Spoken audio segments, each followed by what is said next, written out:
Some women give everything they have to a man who gives nothing back. Mary Collins was one of them, a school teacher in Red Hollow who worked 4 jobs just to pay off her ex-husband's debts while he drank away his days. Every morning she taught the miners' children. Every night she scrubbed floors and mended clothes until her hands bled. The whole town knew her story, but nobody helped. Nobody except Eli Boone, a quiet mountain man who saw what others refused to see, a good woman being crushed under a burden that wasn't hers to carry. When he found her shaking outside the saloon one evening, he said 5 words that changed everything. "You're not his slave anymore." He took her to his cabin in the mountains where she could finally breathe. But her ex wasn't going to let her go without a fight. What happens when a broken woman finds her strength and a man willing to fight for her freedom? Before we jump back in, tell us where you're tuning in from. And if this story touches you, make sure you're subscribed, because tomorrow I've saved something extra special for you. The morning bell rang across Red Hollow at precisely 7 o'clock. Its clear brass tone cutting through the dusty air like a promise. Mary Collins stood on the steps of the one-room schoolhouse, her worn leather teaching satchel pressed against her hip, watching as children made their way up the dirt road. Some came from the mining camps to the east, their faces already smudged with the coal dust that seemed to settle on everything in this town. Others walked from the scattered homesteads to the west, carrying lunch pails their mothers had packed before dawn.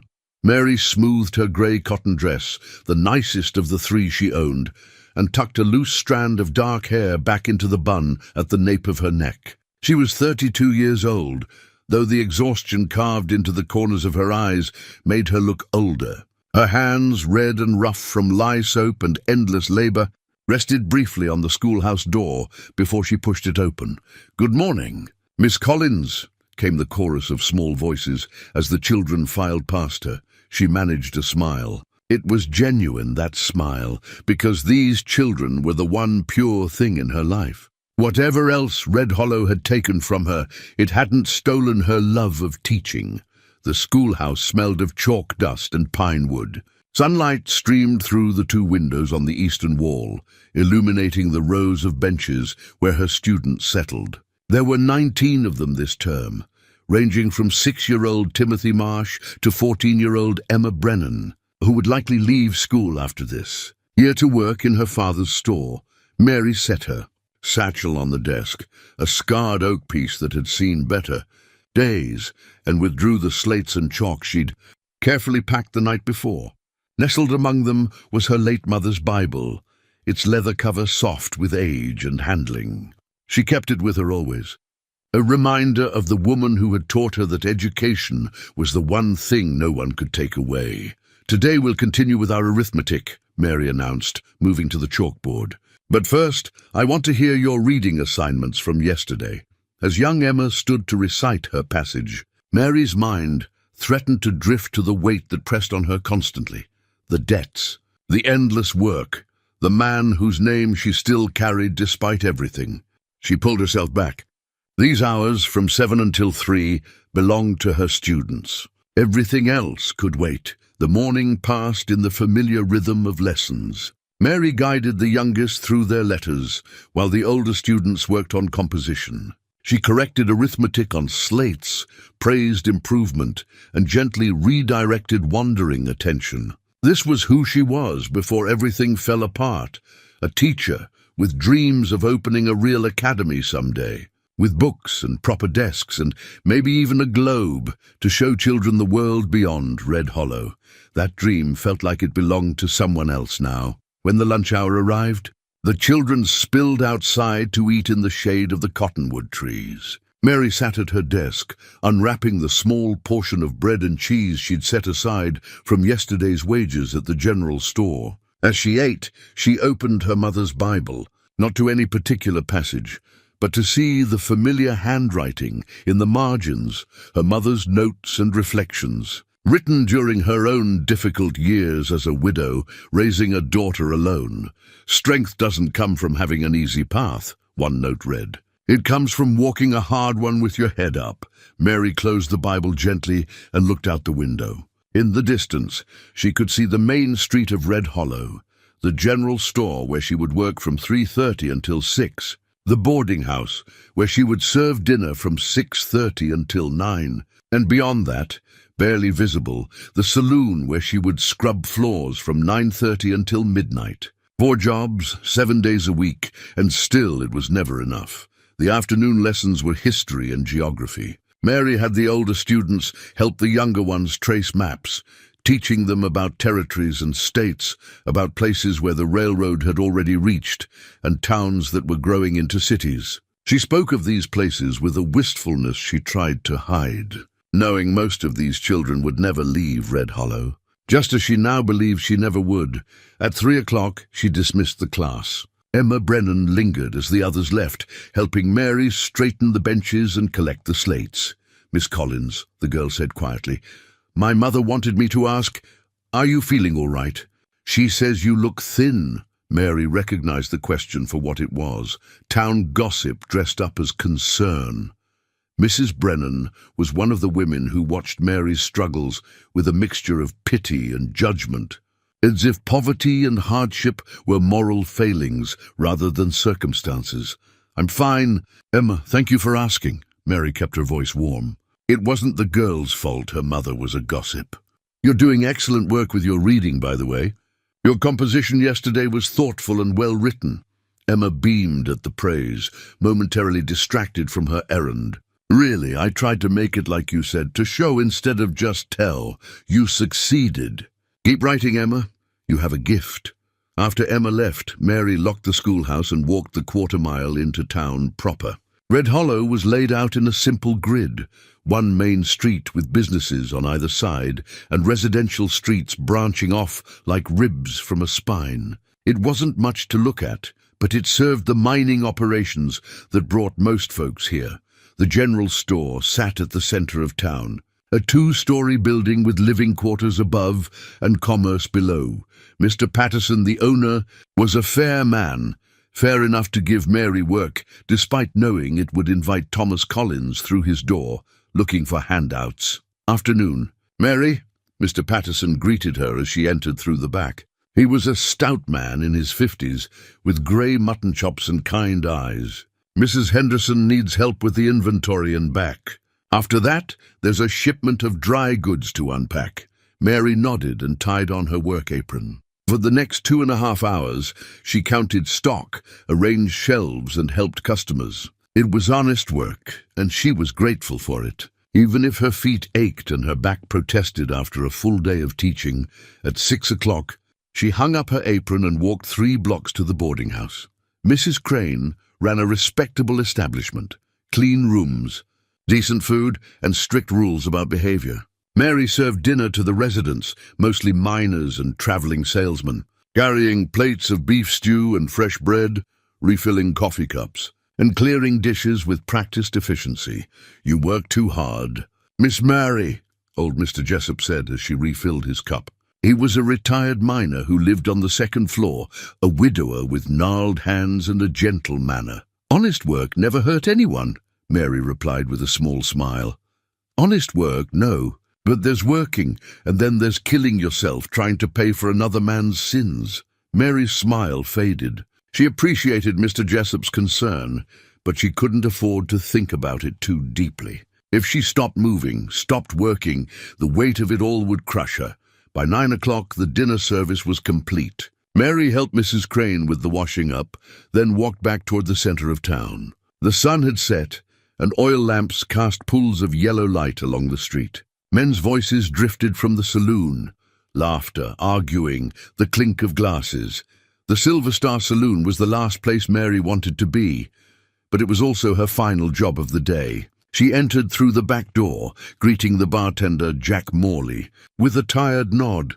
"Evening, Mary. Floor needs doing, and there's tables to wipe down when the crowd thins out." She collected her bucket and brush and began the work she'd come to hate most, scrubbing the saloon floor on her, hands and knees while men drank and gambled around her. Some ignored her. Others made comments she pretended not to hear. And sometimes Thomas was there.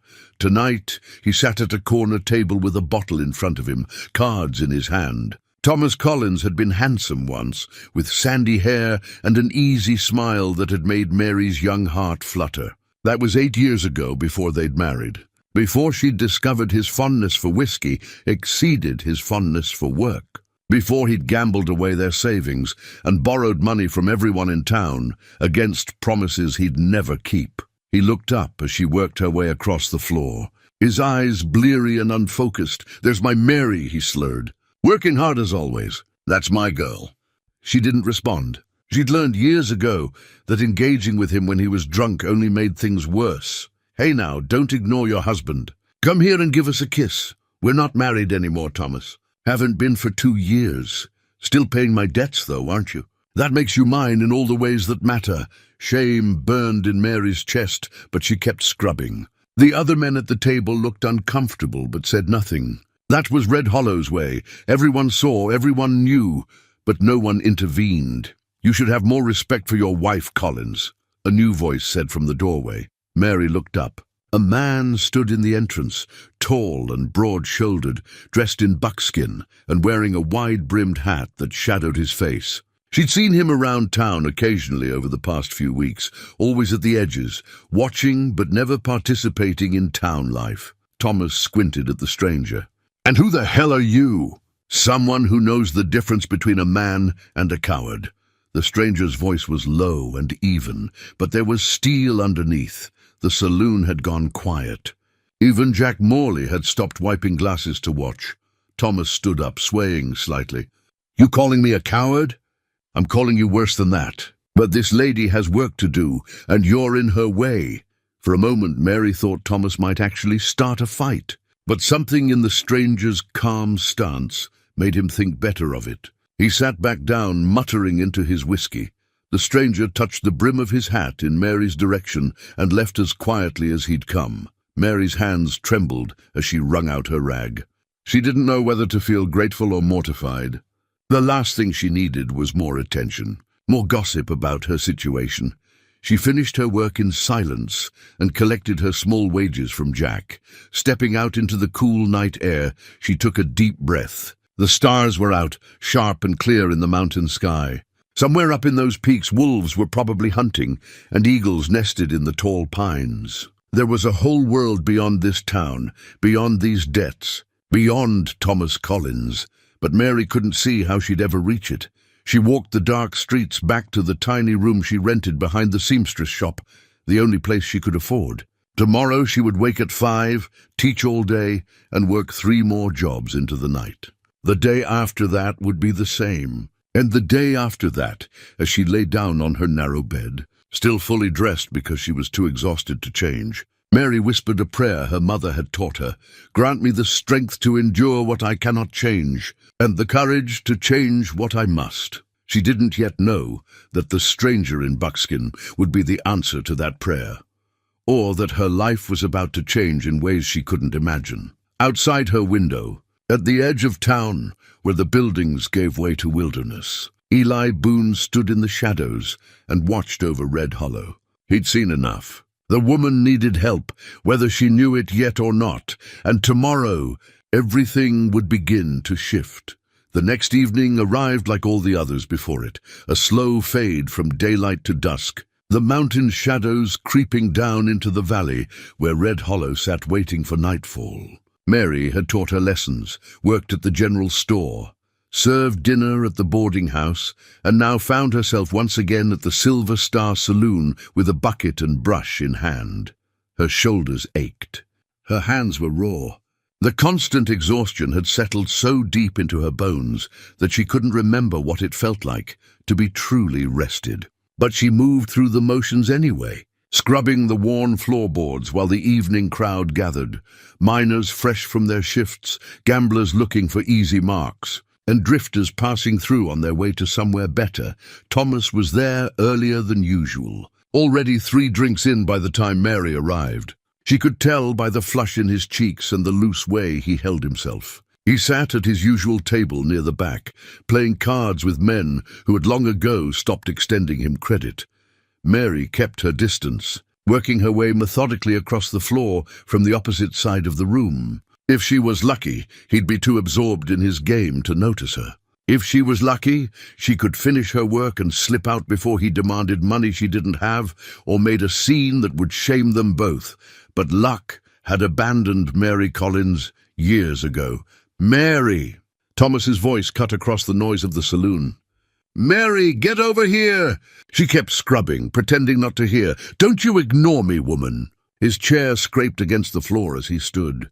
Heavy footsteps approached. "I'm talking to you." Mary's hands stilled on the brush. She could feel every eye in the saloon turned toward them. This was the part she hated most. Not the work, not the exhaustion, but the public humiliation that Thomas seemed to delight in delivering. "I'm working, Thomas," she said quietly, not looking up. "Please leave me be." "Leave you be? That's rich. You're my wife, ex-wife, and you'll damn well listen when I speak to you." He grabbed her arm, his fingers digging in hard enough to bruise. "I need money." Mary finally looked up at him. His eyes were bloodshot, his breath sour with whiskey. This was what remained of the man she'd once loved, a hollow shell filled with nothing but want and blame. "I don't have any money, Thomas. You know that. Everything I earn goes to pay the debts you left me with. Those debts are because of you," he snarled. "If you'd been a better wife, if you'd supported me proper, I wouldn't have had to borrow. You gambled away everything we had." Mary's voice stayed level, but something inside her was beginning to crack. "You drank away your wages and mine both. You borrowed from every person in this town and never paid a cent back. Those debts are yours, not mine, but I'm the one paying them because I'm the one with any sense of honor." The slap came fast, his open palm across her face hard enough to knock her sideways. The bucket tipped, dirty water spreading across the floor. Mary caught herself on one hand, the other pressed to her burning cheek. The saloon had gone completely silent. "You don't talk to me like that," Thomas said, his voice shaking with rage. "I don't care what some judge said. You're still my property, and you'll show respect." Mary tasted blood where her teeth had cut the inside of her cheek. Tears blurred her vision, but they were tears of fury now, not pain. Something that had been bending inside her for years finally reached its breaking point. "I am not your property," she said, pushing herself up to her knees. "I'm not anyone's property. I'm a person, Thomas. A person you destroyed." He drew his hand back again, and this time Mary knew he wouldn't stop at a single blow. She could see it in his eyes, the rage, the humiliation at being challenged, the need to reassert control the only way he knew how. The blow never landed. A hand caught Thomas's wrist mid-swing, stopping it as easily as if he'd been a child. The stranger from the night before, the man in buckskin, had appeared between them like a ghost materializing from shadow. "That's enough," the stranger said. His voice was quiet, but it carried a weight that made Thomas stumble backward when he let go of his wrist. "This ain't your business, mountain man," Thomas spat. "This is between me and my wife. I see a man hitting a woman half his size who's down on her knees. That makes it everyone's business." The stranger looked around the saloon, his gaze settling on each man in turn. "Or have you all gotten so comfortable with cowardice that you'll just sit and watch?" Shame flickered across several faces, but no one moved. No one ever moved in Red Hollow when Thomas Collins was involved. His debts had spread like poison through the town, touching too many people, creating a web of complicity that kept everyone silent. "You need to leave," Jack Morley said from behind the bar. But Mary couldn't tell if he was talking to Thomas or the stranger. The stranger ignored him. He bent down and offered Mary his hand. She hesitated, then took it. His palm was calloused, but his grip was gentle as he helped her to her feet. "You all right, ma'am?" he asked. Mary nodded, though she wasn't sure it was true.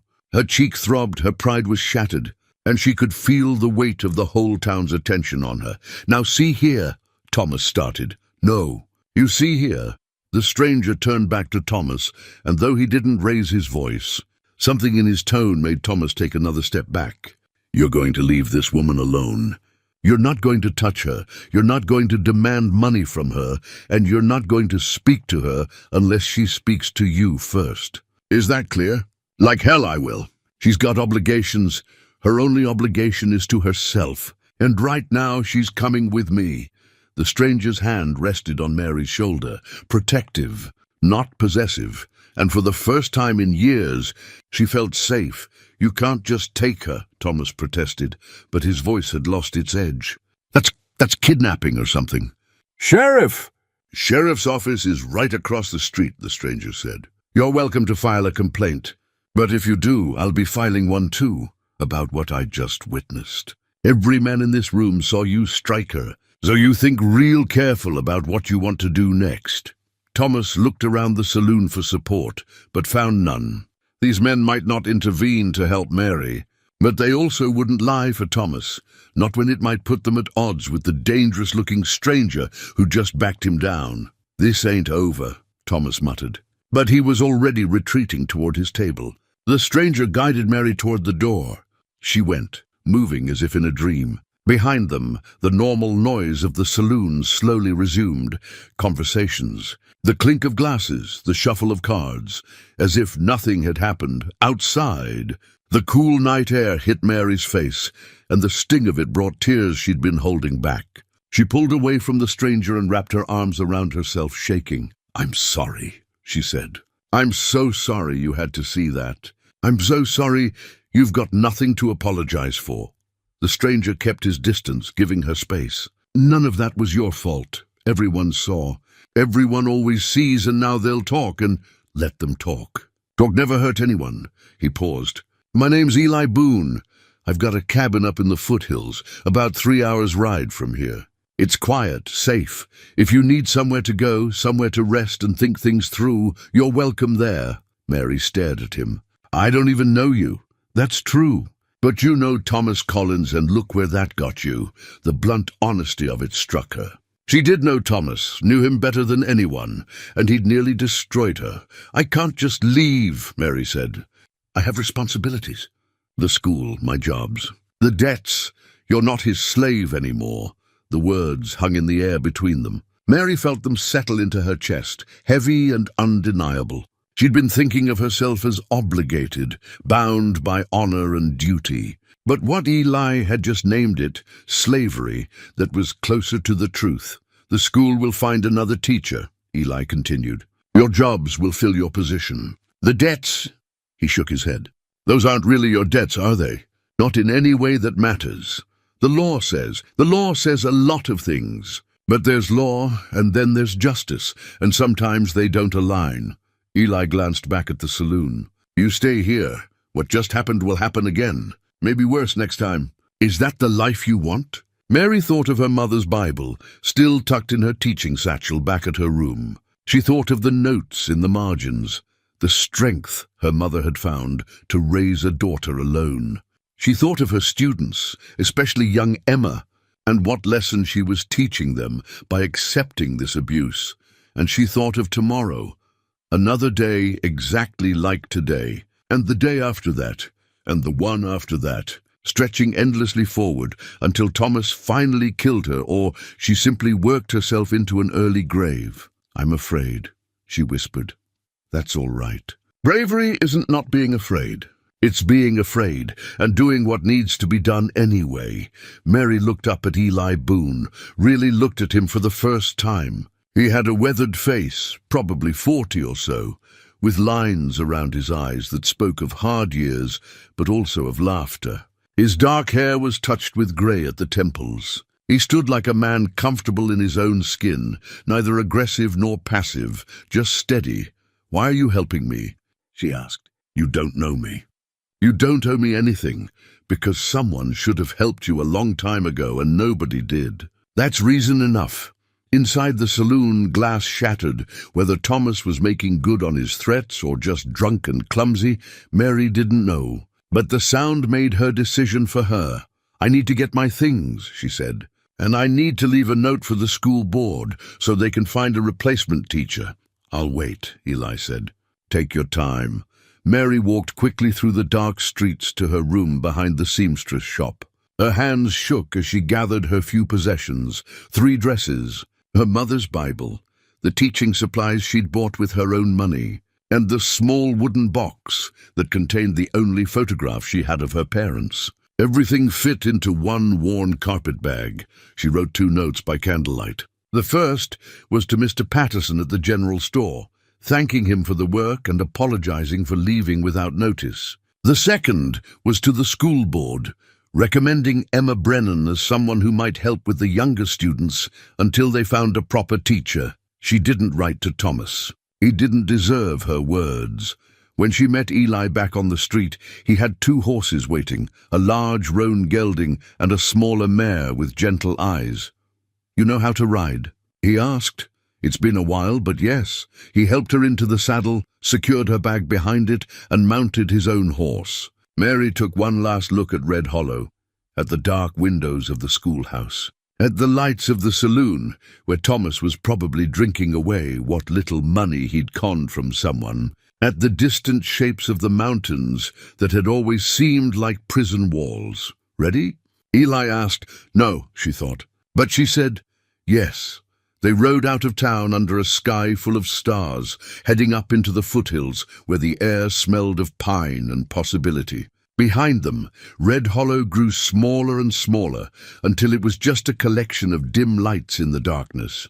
Mary Collins didn't know what waited for her in those mountains, but for the first time in years, she felt something that had nearly died inside her begin to stir: hope. They rode through the night in silence. The trail climbed steadily away from Red Hollow, winding through stands of pine and aspen that whispered in the darkness. Mary clung to the saddle horn, her body aching from the day's work and the tension of what she'd just done. Every step the mare took was a step further from everything she'd known, and she couldn't decide if that feeling in her chest was terror or relief. Eli led the way with the easy confidence of a man who knew these mountains like the lines of his own hands. He didn't push for conversation, didn't ask if she was all right or having second thoughts. He just rode, occasionally glancing back to make sure she was keeping pace. As they climbed higher, the air grew cooler and cleaner. Mary found herself breathing deeper, as if she'd been living in a closed room for years and had finally found a window. The smell of pine resin and mountain earth replaced the odors of coal dust and tobacco smoke that clung to everything in Red Hollow. Dawn was breaking when they finally reached Eli's cabin. It sat in a small clearing surrounded by tall pines, with a creek running nearby and the mountains rising behind it like protective walls. The cabin itself was modest but well built. Hewn logs chinked tight against the weather, a stone chimney, a covered porch with 2 chairs that looked out over the valley below. Eli dismounted and came around to help Mary down. Her legs nearly buckled when her feet touched the ground. She hadn't realized how exhausted she was until the constant motion of riding stopped. "Easy now," Eli said, his hand steadying her elbow. "You're worn through. Let's get you inside."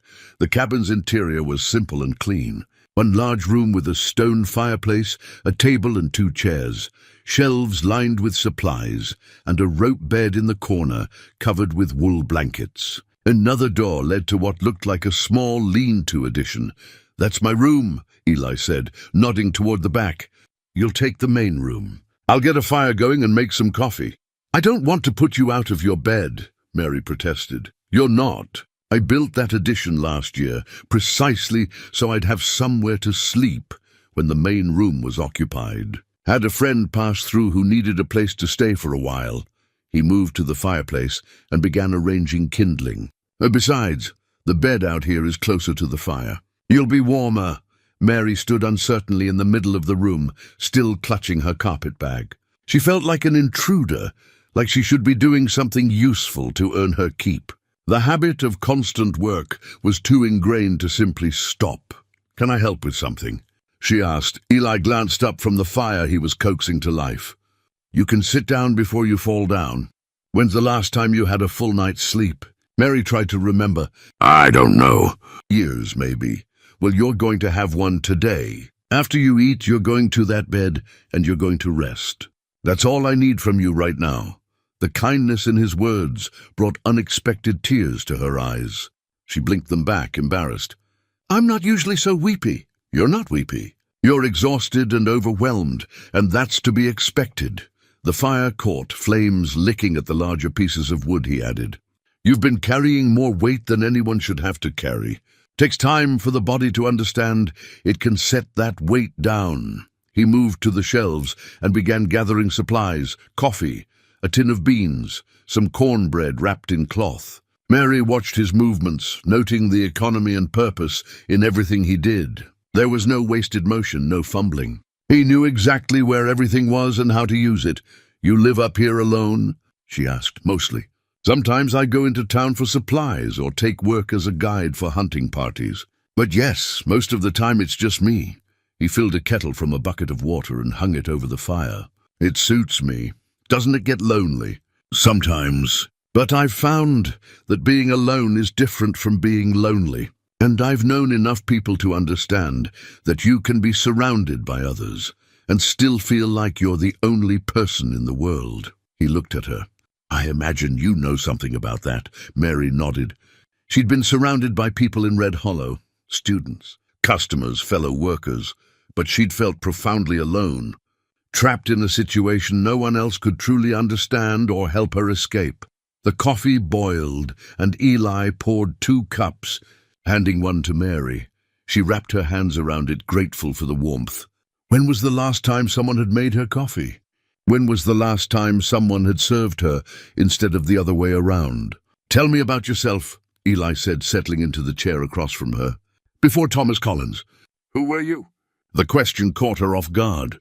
She'd been thinking of herself as Thomas's victim for so long that she'd almost forgotten there was a version of Mary who existed before him.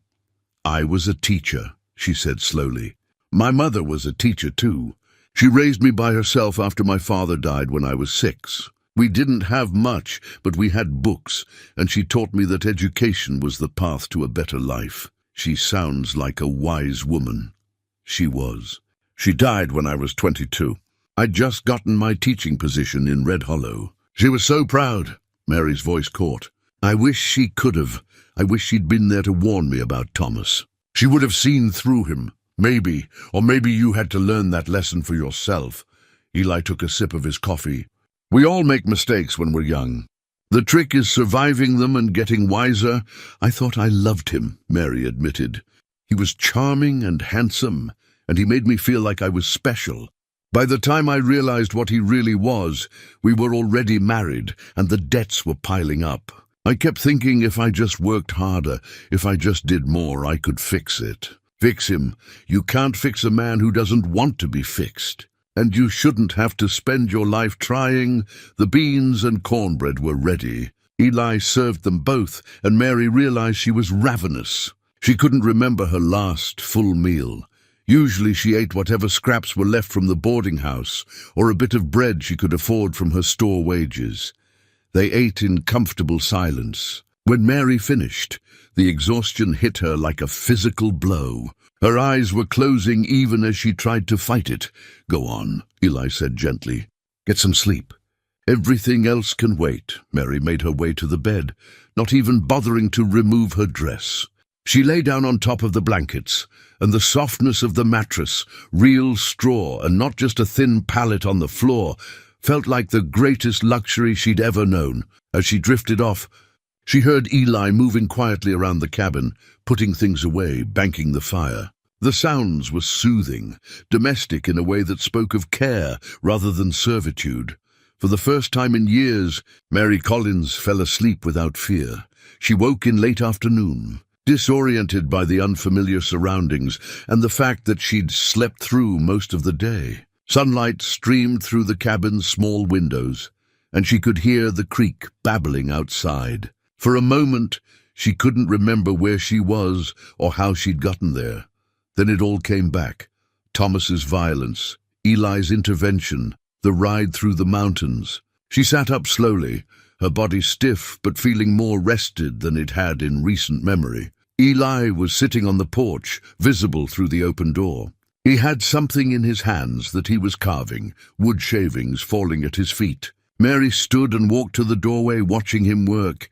In his lap was a small wooden horse, half finished but already showing remarkable detail. The proportions were perfect, the musculature carefully rendered. It was clearly the work of someone with both skill and patience. "That's beautiful," Mary said. Eli looked up, a slight smile crossing his face. "You're awake. How do you feel?" "Better. Much better." She stepped onto the porch. "What are you making?" "Just something to keep my hands busy." He held up the horse. "I used to make these for a child I knew once. Got in the habit and never stopped." There was a story there Mary could tell, something painful in the way his voice changed when he mentioned the child. But she didn't press. They were both carrying histories they weren't ready to share yet. "It's lovely," she said. "You're very talented. It's just whittling. Anyone can do it with practice." He set the horse aside. "Are you hungry? There's more food inside. I should help prepare it. I should do something." "I can't just Mary." Eli's voice was firm but kind. "You can. You can just rest. You can just be. You don't have to earn the air you breathe." The words hit her harder than she expected. Tears spilled down her cheeks before she could stop them. She'd been working so hard for so long, trying to prove she deserved to exist, trying to pay off debts that were never hers to begin with, trying to be good enough that maybe someone would finally help her. And here was this man telling her she didn't have to do any of that. Eli stood and moved toward her, then stopped, giving her space. "It's all right," he said quietly. "Let it out. You've been holding on too long." Mary wept then, really wept, for the first time since Thomas had squandered their savings. She cried for the years she'd lost, for the dreams she'd buried, for the girl she'd been, who thought love and hard work could solve anything. She cried for her mother, who'd raised her to be strong, and for her students she'd had to abandon, and for herself, for the woman who'd forgotten she was worth saving. When the tears finally subsided, she felt hollow, but clean, like a wound that had been lanced and could finally begin to heal. Eli handed her a handkerchief, still keeping a respectful distance. "Better?" "Yes, I'm sorry. Don't apologize. Not for that." He gestured to the chairs. "Sit with me a while. Tell me about your teaching. What did you like best about it?" And so Mary sat and talked and watched the sun set over the mountains while Eli listened.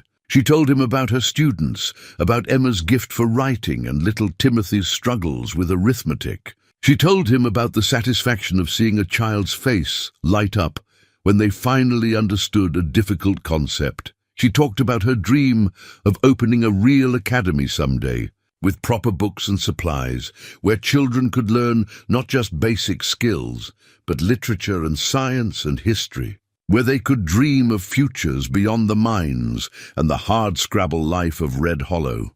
Eli listened, asking questions that showed he was genuinely interested, not just being polite. And as the stars began to emerge overhead, Mary realized something remarkable. She felt safe. Not just physically safe from Thomas's violence, but emotionally safe, like she could speak her truth without judgment, could show weakness without it being used against her.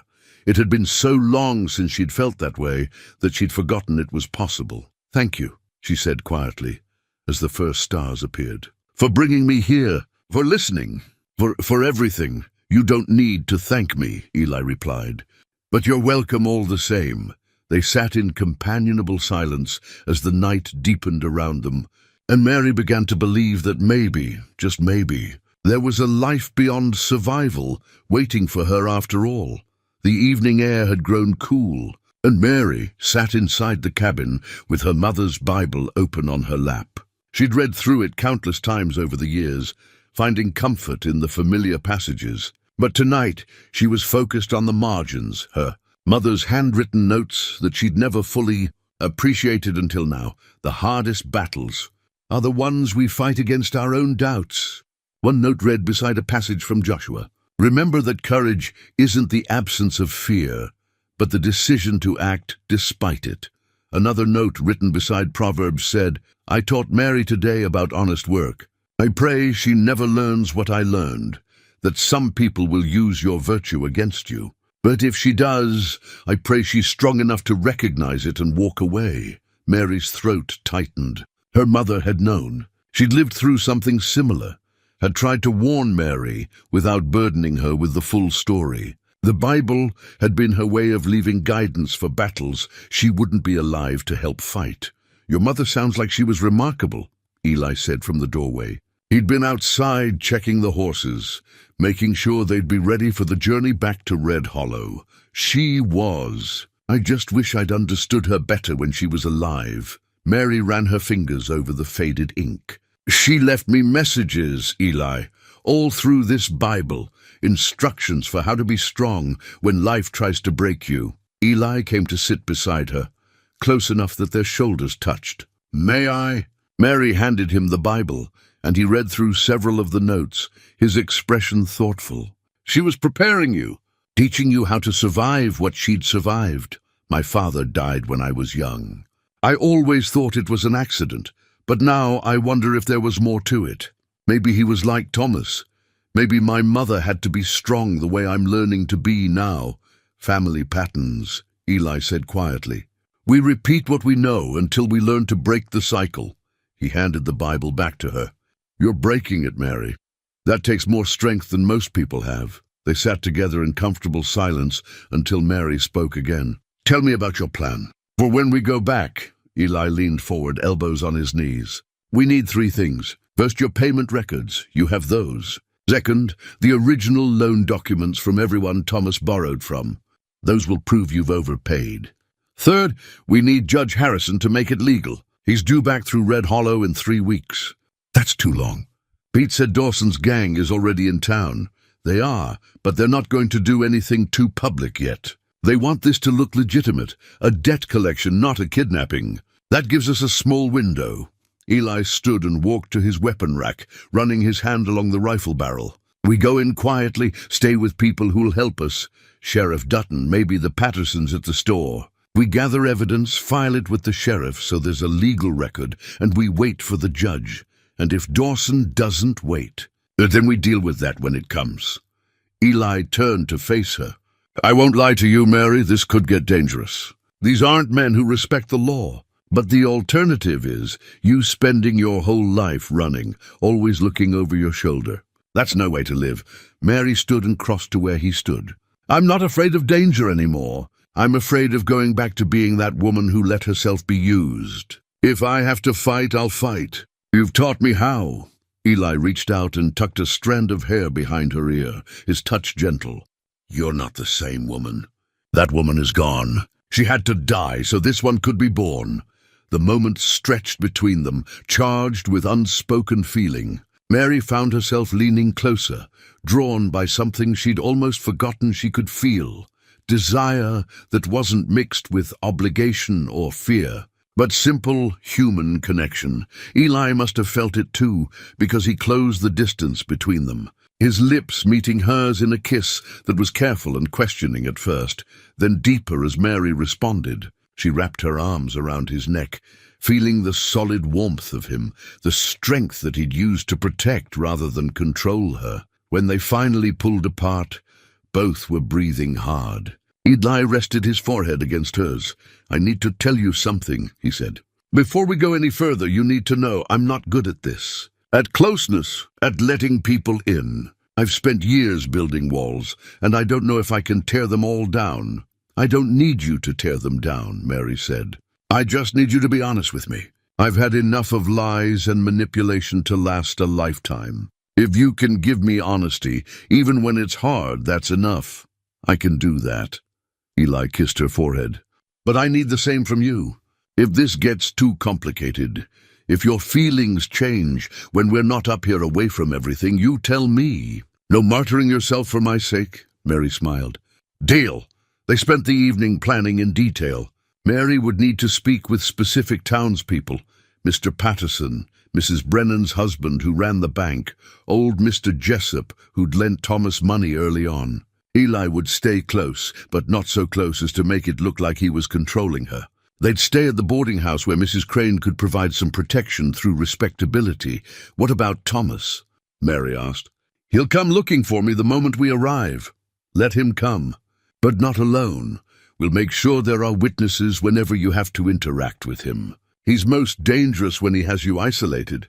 In public, with people watching, he has to behave or show himself for what he really is. As night deepened, they made their final preparations. Eli packed supplies and checked weapons. Mary gathered her few possessions and carefully placed her mother's Bible in her bag, making sure the family records page was marked. We leave at dawn, Eli said.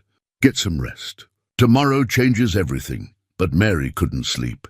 She lay in bed thinking about what awaited them in Red Hollow.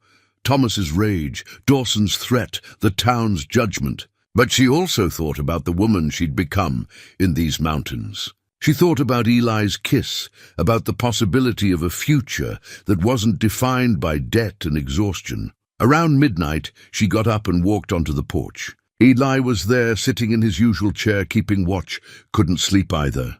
she asked. "Old military habit. Night before a mission, I could never rest." Mary sat in the other chair. "Is that what this is? A mission?" "In a way. We're going in to extract something valuable from hostile territory. What are we extracting?" Eli looked at her, his eyes serious in the moonlight. "Your life, your future, everything Thomas stole from you." They sat together through the night, not speaking much, just drawing comfort from each other's presence. When the first light of dawn began to paint the eastern sky, they rose together. It was time to descend from the mountain. It was time to face the past so Mary could finally claim her future. They saddled the horses as the sun crested the peaks, turning the world golden. Mary took one last look at the cabin that had been her sanctuary, knowing she'd never forget what she'd learned here, about strength, about worth, about the difference between love and obligation. Then she mounted her horse, and together they began the long ride down to Red Hollow. Behind them, the mountains stood silent and eternal, witnesses to the transformation that had taken place in their shadow. Ahead lay uncertainty and danger, but Mary Collins was no longer afraid. She was ready. They arrived in Red Hollow as the afternoon sun cast long shadows across the dusty main street. The town looked the same as when Mary had left. The same false-fronted buildings, the same hitching posts, the same mountains looming in the distance. But Mary felt different, and she knew people would see that difference immediately. Word spread quickly. By the time they'd stabled their horses at the livery, a small crowd had gathered along the street. Mary could feel their eyes on her, could hear the whispers. Some looked relieved to see her, others curious, still others disapproving. She held her head high and walked beside Eli toward the hotel where Judge Harrison was staying. "Mary Collins, as I live and breathe," came a booming voice. Judge Harrison emerged from the hotel, a portly man in his 60s with white mutton chops and shrewd eyes. "I'd heard you'd taken yourself up into the mountains. And this must be Mr. Boone, Your Honor," Mary said, grateful. Her voice stayed steady. "I was hoping we could speak with you about my situation." "I was hoping the same. Come inside. I've taken a room where we can talk privately." He glanced at the gathering crowd. And away from gossips and busybodies, the hotel room was simple but clean. Judge Harrison gestured for them to sit while he settled into a chair by the window, pulling out a pipe but not lighting it. "Now then," he said, "I've been hearing stories about you, Mrs. Collins. Some say you ran off to avoid your debts. Others say Mr. Boone here kidnapped you. I'd like to hear the truth from your own mouth." Mary opened her carpetbag and withdrew her ledger. "The truth is that I've been enslaved by lies for years, Your Honor, and I didn't know it until recently." She laid out everything: her marriage to Thomas, his gambling and drinking, the mounting debts she'd worked 4 jobs to repay. She showed the judge her meticulous records, every payment documented down to the penny. Judge Harrison studied the ledger carefully, occasionally making notes. "This is impressive record-keeping, Mrs. Collins. You've noted dates, amounts, and to whom each payment was made. I wanted to be thorough. I wanted to prove I was honoring my obligations. And you have. The question is, what obligations actually existed?" He looked up at her. "You say you've been paying debts for years. Do you have the original loan agreements?" "No, sir. Thomas always handled those. He just told me what was owed and I paid it." "I see." The judge set down her ledger and leaned back. "Mrs. Collins, I'm going to tell you something that may be difficult to hear. I've been practicing law for 35 years, and I've seen many cases like yours. A woman, bound by marriage or social pressure, paying debts she believes are legitimate. But I've learned to ask for documentation, because the sad truth is that some men will exploit a woman's sense of honor until there's nothing left to exploit. That's what I suspect happened," Eli said. "I think Thomas Collins has been defrauding Mary for years." A serious accusation. Do you have proof? Not yet. But if we could examine the original loan documents and compare them to what Mary's paid, I believe the fraud would be evident. Judge Harrison stood and walked to the window, looking out at the street. I can subpoena those documents. The bank, the general store, any legitimate business that lent money would have records. But that will take time. I'll need to return to the territorial capital, file the proper papers, and come back to conduct hearings. We're looking at 3 weeks minimum. We don't have 3 weeks, Mary said. Thomas has gotten involved with dangerous men. They're claiming he owes them money and that I'm collateral. The judge's expression darkened. Dawson's gang. Yes, I've heard. They've been operating in the territory for about a year now, preying on desperate people. If Thomas has borrowed from them using your name, that complicates matters considerably. A knock at the door interrupted them. Sheriff Dutton entered, his face grim. Judge, we have a situation. Thomas Collins is downstairs demanding to see his wife. He's got 3 of Dawson's men with him. Mary felt her stomach clench, but she forced herself to remain calm. Let him come up. I want witnesses to whatever he has to say. Mary, Eli started. No, I'm not hiding anymore. She looked at the judge. Your Honor, will you stay and observe? Absolutely. Sheriff, send them up. But make it clear that any violence or threats will result in immediate arrest. A few minutes later, Thomas Collins entered the room, flanked by 3 hard-looking men. Thomas looked worse than when Mary had last seen him, thinner, more desperate, with a wildness in his eyes that spoke of a man at the end of his rope. Mary, he said, his voice attempting warmth but achieving only calculation. Thank God you're all right. I've been worried sick, have you, Thomas? Mary's voice was cold. Worried I'd escape the trap you built for me? His false concern dropped away. You had no right to leave. You have obligations. Show me. Mary held up her ledger. Show me these obligations. Show me the original loan documents proving what I owe. Thomas glanced at the men beside him, clearly not expecting this challenge. You know what you owe.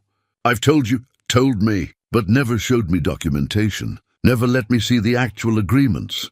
Mary stood, feeling stronger with each word. Because there aren't any, are there? Not legitimate ones. That's nonsense. I borrowed money in good faith. You borrowed money, gambled it away, and then told me I had to pay it back. For years, Thomas. Years of working myself to exhaustion while you drank and gambled. Her voice rose. But I was a fool who believed in honor and duty, so I paid. I paid everything you said was owed, and more besides. And it was never enough because you were stealing from me. That's a lie. Thomas's face flushed red. Tell her, Judge. Tell her she can't just accuse her husband, ex-husband, Judge Harrison corrected. And actually, Mrs. Collins can accuse anyone she likes, provided she can back it up with evidence. Which is what we're going to determine. One of Dawson's men stepped forward, a tall, lean figure with a scar across his cheek. All this legal talk is fine, but the fact remains that Thomas Collins owes our boss $1,500. He borrowed it using this woman's name as surety. Now we can collect from him, or we can collect from her. Makes no difference to us. Show me this agreement, Judge Harrison demanded. The man pulled a folded paper from his jacket and handed it over. The judge read it carefully, his expression growing darker. This document is dated 3 months ago. Mrs. Collins, where were you 3 months ago? Working in Red Hollow. Teaching school, working my 3 other jobs? And did you at any time agree to serve as collateral for a $1,500 loan? Never. I didn't even know Thomas was borrowing more money. Judge Harrison turned to Thomas. Did your ex-wife sign this document? Thomas shifted uncomfortably. Well, not exactly. But we were married when I first started borrowing, so legally, you've been divorced for 2 years. Any debt incurred after that divorce is yours alone. The judge held up the paper. And this signature purporting to be Mary Collins, did you forge it? The room went silent. Mary felt her heart pounding. Everything hinged on this moment. She would have signed it if I'd asked, Thomas stammered. She always paid before. So I figured, you figured you'd forge her name and bind her to a debt without her knowledge or consent. Judge Harrison's voice was like iron. "Mr. Collins, that's fraud. Sheriff, I want this man taken into custody." "Now wait just a minute." Thomas backed toward the door, but Sheriff Dutton blocked his way. The man with the scar stepped forward again. "That's all real interesting, Judge, but it doesn't solve our problem. Dawson was promised payment one way or another. Your boss was party to a fraudulent transaction," Judge Harrison said. "That makes the debt invalid, maybe in your courts, but we operate by different rules." Eli moved to stand beside Mary, his hand resting on the revolver at his hip. "Then let me make the rules clear. Mary Collins owes your boss nothing. Thomas Collins owes him everything. You want your money, you collect from Thomas. But if you or any of Dawson's men so much as look at Mary wrong, you'll answer to me." The scarred man sized up Eli, clearly calculating odds. "You think you can take on Dawson's whole gang, Mountain Man? I think I've faced worse than a gang of loan sharks and lived to tell about it. But we don't have to find out. You've got Thomas right here. He's the one who borrowed from you. Take him and go." "Actually," Judge Harrison interjected, "Thomas Collins is under arrest for fraud. He'll be held in the town jail pending trial. As for Dawson's gang, you have no legal claim on anyone in this town. I suggest you leave Red Hollow and don't come back." The scarred man looked at his companions, then back at Thomas, whose face had gone pale. "Boss isn't going to like this. That's between your boss and the law," the judge said. "Sheriff, remove these men from my presence and Mr. Collins to a cell." As Sheriff Dutton began moving people toward the door, Thomas lunged for Mary. "This is your fault. You ungrateful." Eli intercepted him, one hand gripping Thomas's collar. "You're done talking to her. You're done using her. You're done, period." Thomas was dragged from the room, still shouting accusations and threats. Dawson's men followed, the scarred one pausing at the door to look back at Mary. "This isn't over," he said quietly. "Dawson doesn't like being cheated." After they left, Mary sank into a chair, her legs suddenly weak. Judge Harrison poured her a glass of water from the pitcher on the table. "Drink this." "You did well, Mrs. Collins, very well indeed. Is it really over?" Mary asked. "Can Thomas actually be prosecuted?" "He confessed to forgery in front of multiple witnesses, including a judge and a sheriff. Yes, he can be prosecuted. And he will be." Harrison sat down across from her. "But there's more we need to uncover. If he forged this one document, he likely forged others. I'll be requesting a full audit of all debts claimed in your name. How long will that take?" "Several weeks, possibly months. But in the meantime, you're free, Mrs. Collins. Free from legal obligation to Thomas Collins, and free from any debts he claimed in your name." Mary felt tears spring to her eyes. 3 years. I've been paying fraudulent debts for 3 years. Yes, and if we can prove it, Thomas will owe you restitution. Every penny you paid on those false debts, plus damages. Eli knelt beside Mary's chair. "You did it. You stood up to him and you won." "We're not done yet," Mary said, thinking of Dawson's parting threat. "Those men aren't going to just give up." "No," Eli agreed. "They're not. But they're no longer operating in the shadows. Everyone knows now that their claim is fraudulent. That changes the game." Judge Harrison gathered his papers. "I'll be staying in Red Hollow for the next few days to conduct preliminary hearings and gather documentation. Mrs. Collins, I'll need you available to testify. I'll be here, Your Honor, at the boarding house if Mrs. Crane will have me. I'm sure she will. The woman's got a soft spot for people who've been wronged." The judge smiled. "You're going to be the talk of the town, you know. Woman stands up to her abusive ex-husband and a gang of criminals all in one afternoon. That's the kind of story that becomes legend." After the judge left, Mary and Eli sat together in the quiet room. The afternoon sun slanted through the window, painting everything in shades of gold. "I was terrified," Mary admitted. "But I did it anyway. That's courage. Your mother would be proud." Mary thought of the notes in her Bible, the wisdom her mother had left behind. She knew I'd need to be strong. She prepared me as best she could, and you prepared yourself up in those mountains. You became the woman who could stand in this room and face down your demons." They heard shouting from outside, Thomas being taken to the jail, still protesting his innocence. Mary walked to the window and looked down at the street. People had gathered to watch the spectacle, whispering among themselves. "Let them talk," she said softly. "Let them see what happens when a woman decides she's worth fighting for." Eli came to stand beside her. "What do you want to do now?" Mary considered the question. She was free, truly free, for the first time in years. But that freedom came with uncertainty. What would she do? Where would she go? Who would she become now that she wasn't defined by Thomas's debts? "I want to teach," she said finally. "I want to open that school I dreamed about. A real academy where children can learn and grow without the weight of poverty and ignorance crushing them." That sounds like a fine dream. It's not just a dream anymore. "Eli, if Thomas owes me restitution, if I can collect what he stole from me, I'll have enough to start small. A few books, some proper supplies, maybe even hire another teacher someday." She turned to face him. "But first, we have to survive whatever Dawson has planned. Because that man's threat was real, I know." Eli's jaw tightened.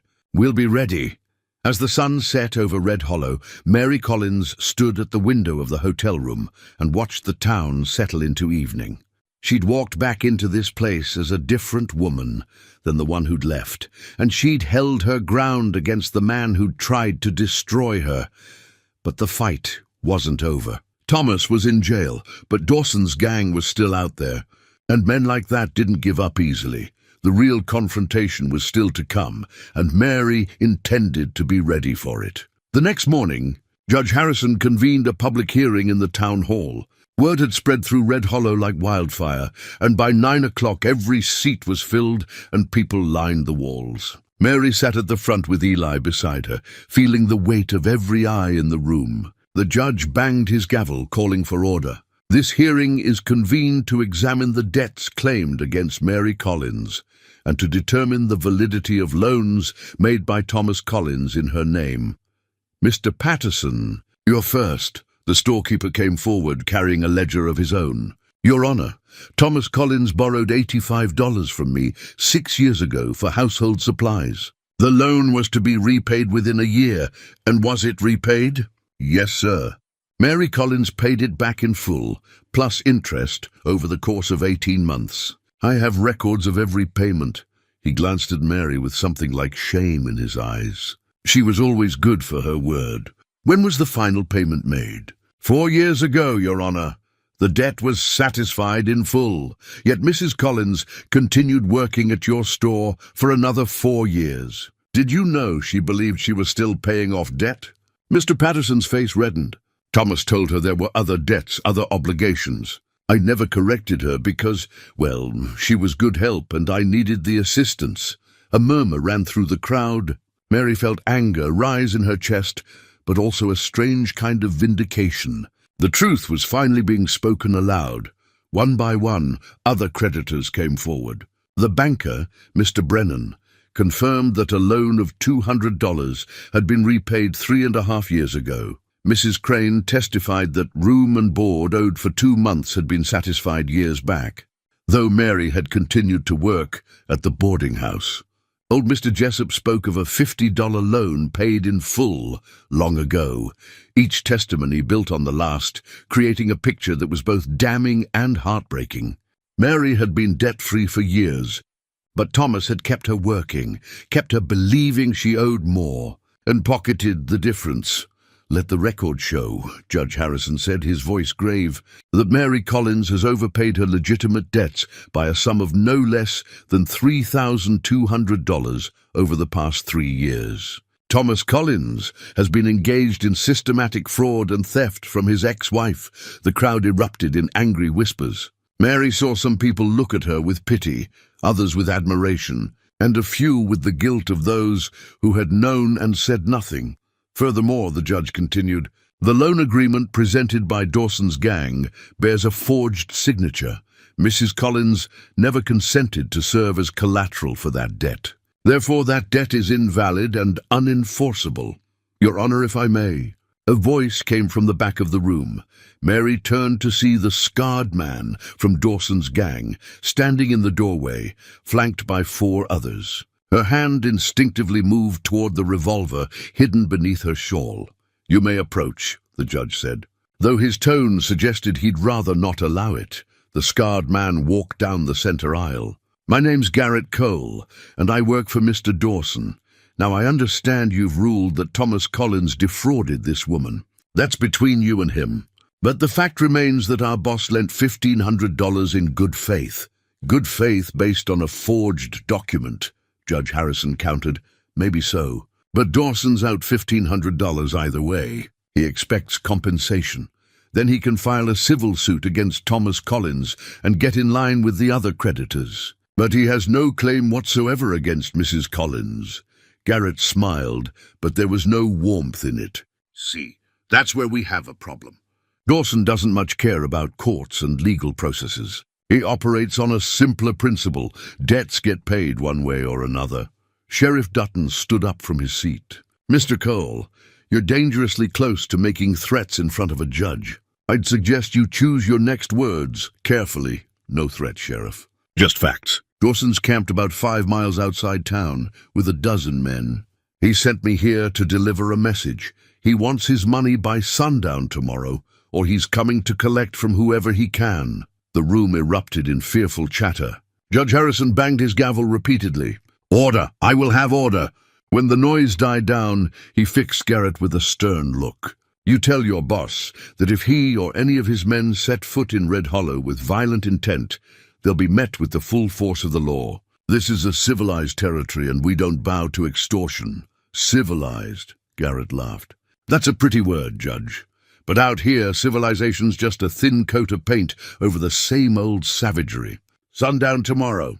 You've been warned." He turned and walked out, his men following. The moment they left, the room dissolved into chaos. People shouting questions, making accusations, demanding protection.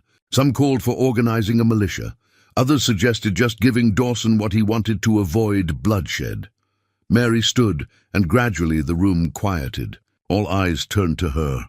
"This is my fault," she said, her voice carrying despite her nervousness. "Or rather, it's Thomas's fault, but I'm the reason Dawson's threatening this town.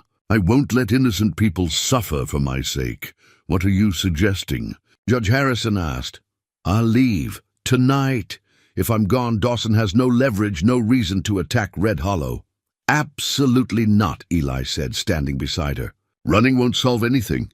Men like Dawson, they need to be faced down. If you run, they'll just chase you, and next time there won't be a town full of witnesses to protect you." "Mr. Boone is right," the judge agreed. "Besides, you've done nothing wrong, Mrs. Collins. You're the victim here." "We don't surrender victims to criminals." Sheriff Dutton stepped forward. "We need to prepare. I can deputize men, set up defensive positions. If Dawson comes, we'll be ready. How many men can you count on?" Eli asked. The sheriff looked around the room. "Maybe 15, 20 who can shoot straight and won't run at the first sign of trouble. Dawson has a dozen, probably more. And they're professional criminals, used to violence. Most of your deputies will be shopkeepers and miners who've never been in a real fight. You got a better idea?" Eli was quiet for a moment, thinking. "Maybe, but it's risky. Everything's risky now," Mary said. "Tell us. We don't wait for them to come to us. We go to them tonight under cover of darkness. Dawson's expecting a scared town, maybe a payoff, maybe an easy raid. He's not expecting an attack." "That's suicide!" someone shouted from the crowd. "No, it's strategy." "If we hit them tonight, we choose the terms of engagement. We have surprise on our side." Eli looked at Sheriff Dutton. "How well do you know the terrain where they're camped?" "Pretty well. There's only a few good spots for a camp that size within 5 miles. My guess is they're at Miller's Creek. Good water, defensible position, but only one main approach, which means we don't use the main approach." Eli turned to Judge Harrison. "Your Honor, I need permission to act as a lawful agent in this matter. What I'm proposing isn't a vigilante raid. It's a preemptive defense of this town." Judge Harrison considered. "If Sheriff Dutton deputizes you and leads the operation, then yes, you'd be acting within the law. But I can't order men to risk their lives. You don't have to." Eli faced the crowd. "I need volunteers, men who can ride and shoot, who understand the stakes. We're not going to start a massacre. We're going to make Dawson understand that Red Hollow isn't an easy target. With luck, we can force them to leave without bloodshed.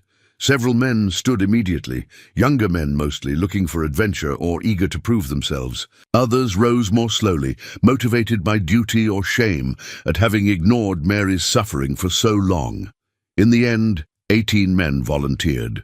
Sheriff Dutton divided them into groups, assigning roles based on their skills. Eli took command of the tactical planning, drawing maps in the dirt outside the town hall and explaining positions and timing. Mary watched it all with a mixture of gratitude and guilt. These men were risking their lives because of her, because of Thomas's crimes. She felt responsible, even though Eli kept telling her she wasn't.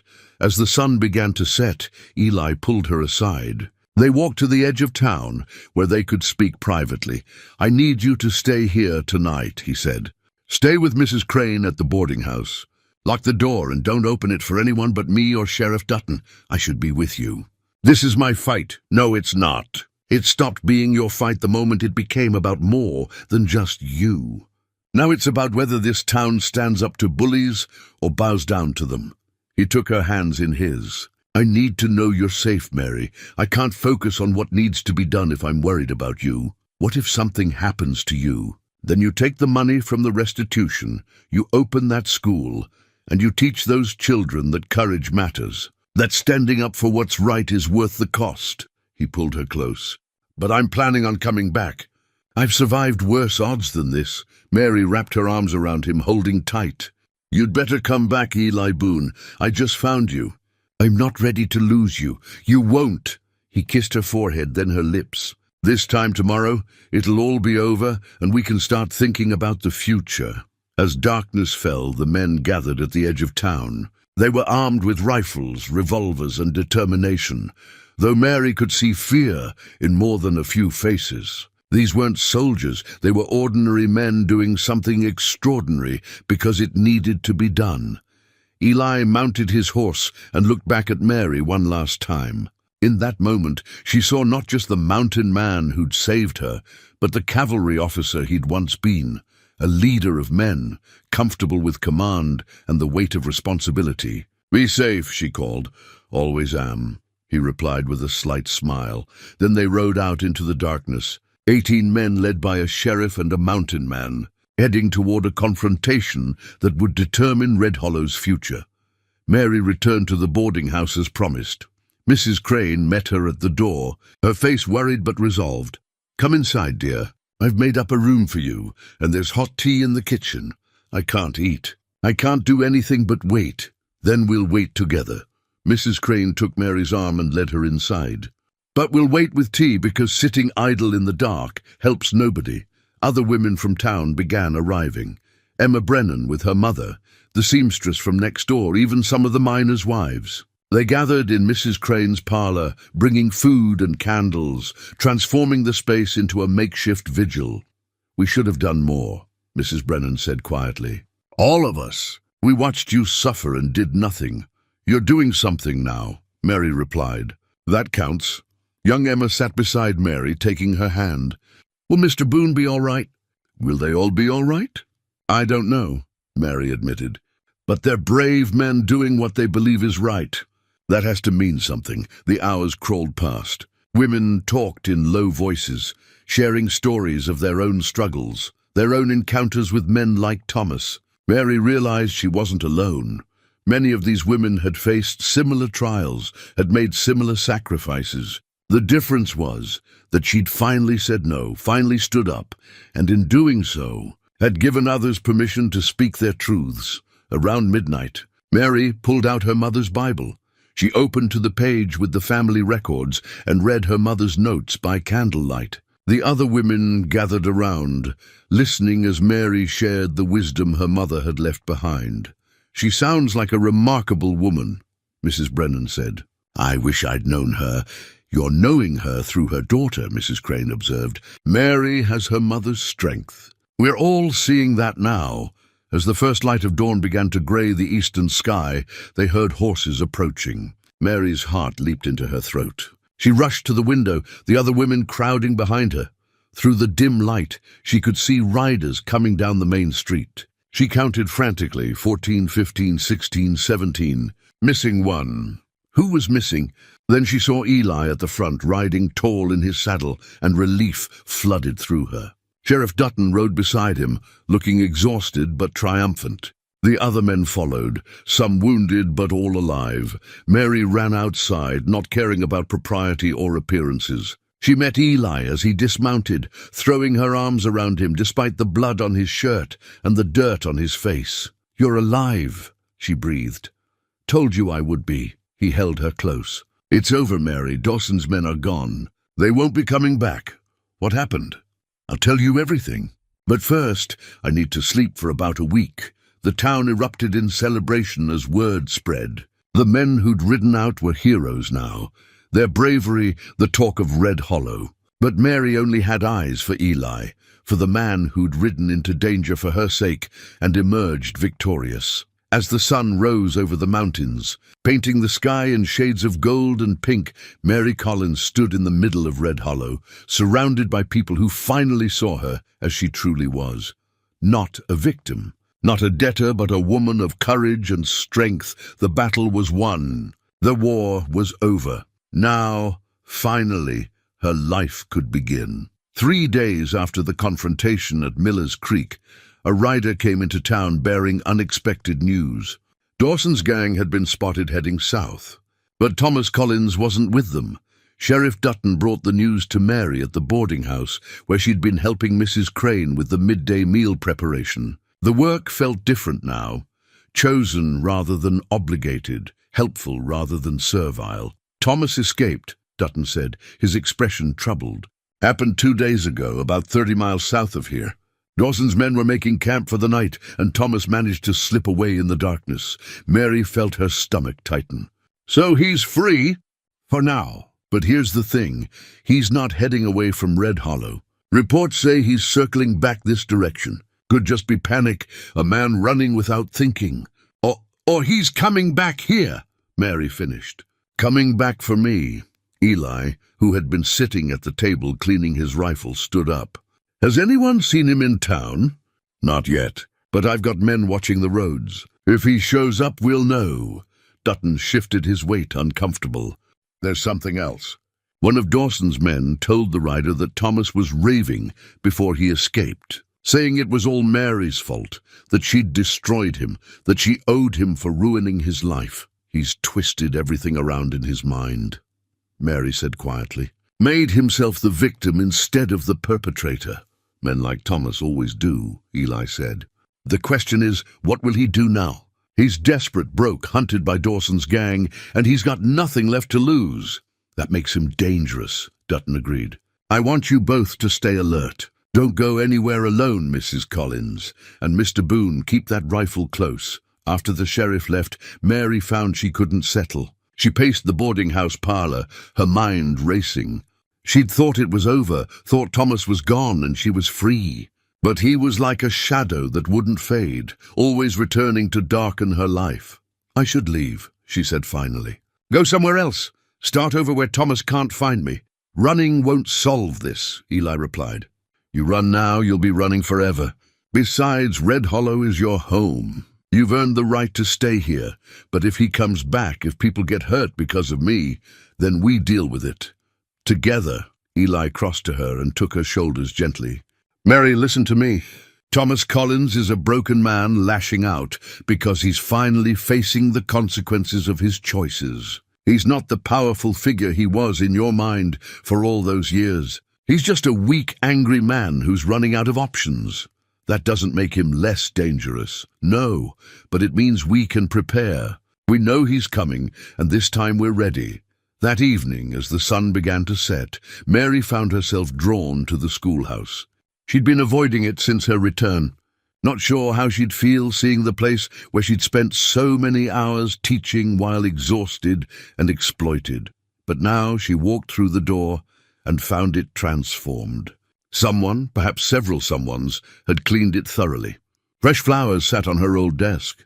New slates were stacked neatly, and someone had even repaired the bench that had been wobbling for months. Young Emma was there, sweeping the floor. She looked up when Mary entered and smiled. "Miss Collins, we've been getting it ready for you." The school board wants you to come back if you're willing. They're even talking about building an addition, making it bigger. Emma, that's wonderful. But I don't know if I can— Please come back, Emma interrupted. You're the best teacher we've ever had.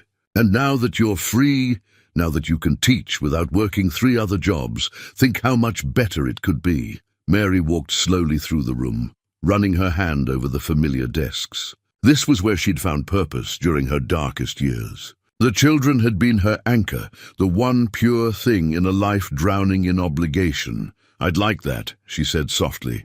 Yes, I'd like to teach again. Emma's face lit up.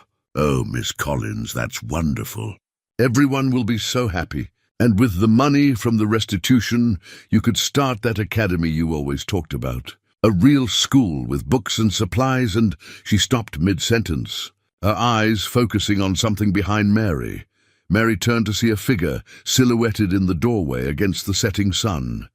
Thomas Collins stood there, and Mary's breath caught. He looked terrible, clothes torn and dirty, face gaunt, eyes wild with desperation and rage. And in his hand he held a gun. Get out, he said to Emma, his voice hoarse. This is between me and my wife. Ex-wife, Mary corrected automatically, her mind racing. The revolver Eli had given her was back at the boarding house. She was unarmed and alone with a desperate man. No, not alone. Emma was here. Emma, do what he says, Mary said calmly. Go get Sheriff Dutton. I'll shoot her if she moves, Thomas snarled. No, you won't, Mary said with more confidence than she felt. Because that would bring every man in this town down on you, and you'd hang before sunrise. You're not here for Emma. You're here for me. So let her go. Thomas's hand trembled, but he stepped aside. Go. But if you bring anyone back here before I'm done talking to my wife, I'll kill her. You understand me? Emma's face was pale with terror, but she nodded. She glanced at Mary, who gave her a small, reassuring nod. Then the girl fled into the evening. When they were alone, Thomas kicked the door shut and moved closer. The gun never wavered from pointing at Mary's chest. You destroyed me, he said. Everything I had, everything I was, you took it all away. I didn't take anything, Thomas. I just stopped letting you take from me. Same thing. You were supposed to be loyal. You were supposed to support me, help me, stand by me no matter what. That's what wives do. We're not married anymore. And even when we were, supporting you didn't mean letting you steal from me and lie to me and use me up until there was nothing left. I gave you everything, he shouted, and Mary could see tears on his face now. I gave you a home, a name, protection. You gave me debt and shame and years of my life that I'll never get back. Mary felt her own anger rising hot and clean. You lied to me, Thomas. You forged my name on documents. You took my money and gambled it away while I worked myself to death trying to pay debts that didn't even exist anymore. Because I needed it. Because life is hard and I was doing my best, and you always had to be so righteous, so perfect, making me look bad by comparison. Mary stared at him, seeing him clearly for perhaps the first time. He truly believed what he was saying. In his mind, he was the victim, and Mary's competence and strength were attacks on his manhood, rather than simply her trying to survive his destruction. What do you want, Thomas? Why are you here? I want what's mine. The judge said you're getting $3,000. That's my money. I earned it. You didn't earn anything. I earned it by working 4 jobs while you drank. It's mine. He stepped closer, the gun shaking in his hand. You're going to sign it over to me. Every penny. And then you're going to tell Dawson it was all a mistake, that you lied about the debts. I won't do that. You will, or I'll kill you right here. I've got nothing left to lose, Mary. Nothing. You took it all away. Mary looked at the man she'd once loved, once tried to save, and felt nothing but pity. He was broken beyond repair, unable to see that he'd destroyed himself. Then shoot me, she said quietly. Because I'm not signing anything, and I'm not lying for you ever again. I'd rather die standing up for myself than live one more day under your control. Thomas's finger tightened on the trigger. Mary watched, strangely calm. If this was how it ended, at least it would end with her dignity intact. The gunshot that rang out wasn't from Thomas's gun. He staggered, the pistol falling from his hand, and collapsed to the floor. Behind him, in the doorway, stood Eli Boone with a smoking rifle. "Told you I'd always be watching," Eli said quietly. Mary's legs gave out and she sank to her knees, shaking with reaction. It was over. This time truly over. Thomas lay on the schoolhouse floor, wounded but alive, moaning softly. Sheriff Dutton rushed in moments later, Emma close behind him, and the small room filled with people, but Mary barely saw them. She was watching Eli, who'd lowered his rifle and was crossing to her, his face tight with the fear he'd felt for her safety. "You saved me," she whispered as he helped her to her feet. "Always will," he replied. "For as long as you'll let me." And Mary, standing in the schoolhouse where she'd suffered and taught and dreamed, finally felt the last chains of her past break and fall away.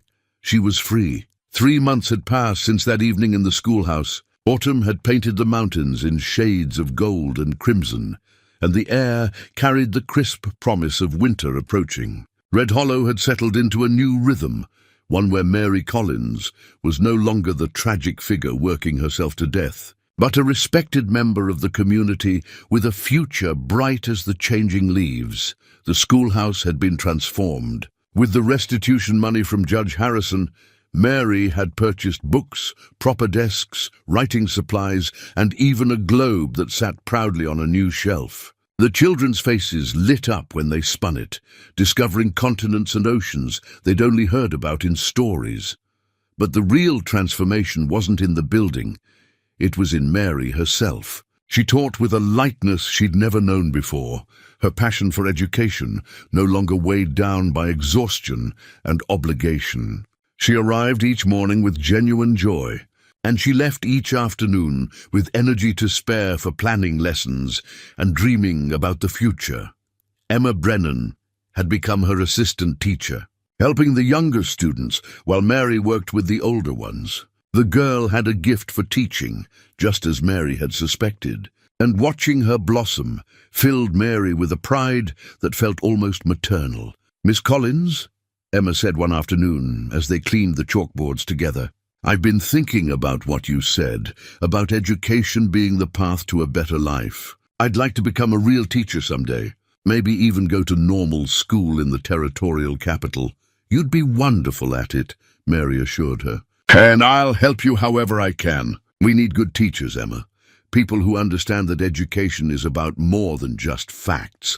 It's about showing children they're capable of more than they imagine. Like you showed me. Like you showed yourself. I just gave you permission to believe in what was already there."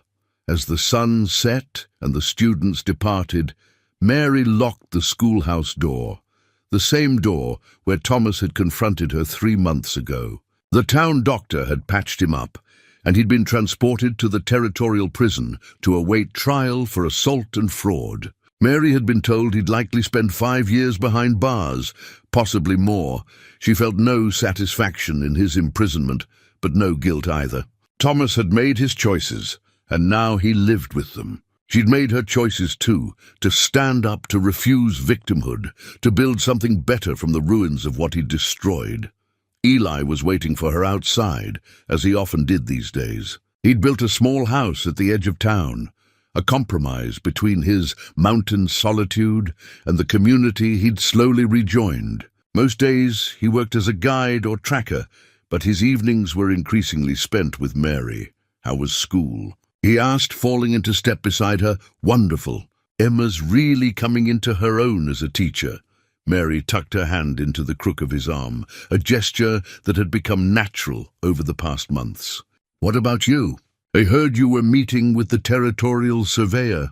"I was. They want someone to map the northern trails for a possible railroad expansion. 6 months' work, good pay, but it would mean being away for long stretches." Mary felt her heart sink, though she tried not to show it. "That sounds like an important opportunity." "It is. But I turned it down." She stopped walking. "Why?" "Eli, you shouldn't pass up work because of me. I didn't turn it down because of you. I turned it down because of me." He faced her fully, his expression serious. "I spent years running away from connection, from community, from anything that might hurt me if I lost it. And I told myself I was being smart, protecting myself. But really, I was just afraid. There's nothing wrong with being afraid. No. But there's something wrong with letting fear make all your decisions. He took both her hands in his. Mary, these past months with you they've reminded me what it means to really live instead of just surviving. I don't want to go back to that lonely cabin and convince myself that isolation is the same as peace. What do you want? I want to build something here. A life, a future. With you, if you'll have me. He reached into his pocket and pulled out a small wooden box. I know it's only been a few months, and maybe it's too soon, but Mary's breath caught as he opened the box. Inside was a simple gold ring, unadorned but beautiful in its simplicity. Nothing like the tarnished band Thomas had given her so many years ago. Mary Collins, will you marry me? Not because you owe me anything, not because you need protection or support, but because we choose each other. Because we're both finally free enough to love without fear.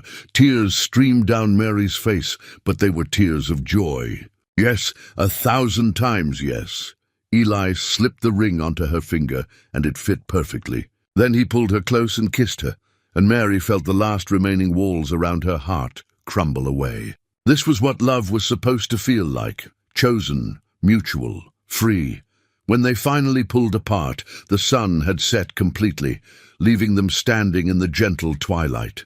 The mountains loomed in the distance, no longer barriers, but witnesses to the transformation that had taken place in their shadow. I have something for you too, Mary said. She reached into her pocket and pulled out a small carved wooden horse, the one Eli had been making in the mountains, now finished and polished to a shine. You left this behind when we came down. I found it and had it brought to town. I thought maybe, someday, if we had children, we could give it to them, Eli finished, his voice thick with emotion. Teach them that strength and gentleness can exist in the same person. They walked hand in hand to the edge of town, where Eli's house stood. It was small but well built, with a porch that looked toward the mountains and a garden plot that Mary had already started planning. This would be their home, not his or hers, but theirs together. As they sat on the porch steps watching the stars emerge, Mary thought about the journey that had brought her here. The years of suffering, the moment of courage when Eli had offered her escape, the hard work of rebuilding herself in the mountains, and finally the confrontation that had freed her not just legally, but spiritually. Do you ever regret it? Eli asked quietly, as if reading her thoughts. Everything that happened all those years with Thomas?